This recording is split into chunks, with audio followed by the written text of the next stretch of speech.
Hello everyone, it's Shane Kanto, your Wasteland reviewer, and I'm here to review the new documentary, Brothers in Blues, which is about Jimmie and Stevie Ray Vaughan. And this is from director Kirby Warnock. And just to give some background, I'm a big blues fan. I am a fan of Jimmie Vaughan. I enjoy his music. But one of my favorite music artists of all time is Stevie Ray Vaughan.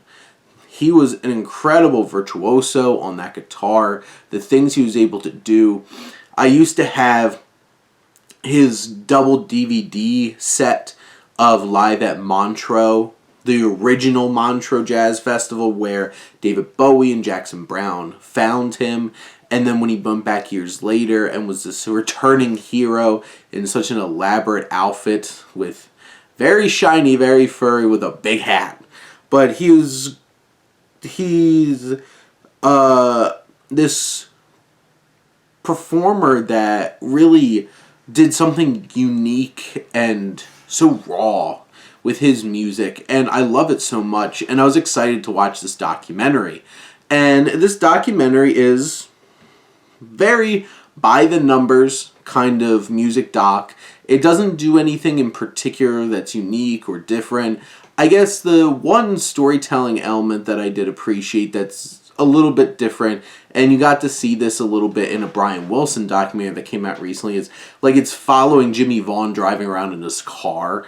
So it's like not just him sitting in front of a camera, but you also get to see him engage with his environment. It adds a little bit of layers to him and his personality. You get a little bit extra of that, and I appreciated that in this film. Obviously, you couldn't get that from Stevie Ray, who passed away back in like 1990. And probably the biggest, most impactful part of this film is obviously Jimmie talking about that. And that's where this really hit and connected emotionally. Because otherwise, it has this narration. It's a mix of narration, Jimmie Vaughan telling his story and his brother's story, and commentators like Jackson Browne, Billy Gibbons from ZZ Top, Eric Clapton, who is a very close friend with both of them, Nile Rodgers, who had experience with them as well. And you have these commentators who add layers. Jimmie Vaughan definitely adds some layers to his story.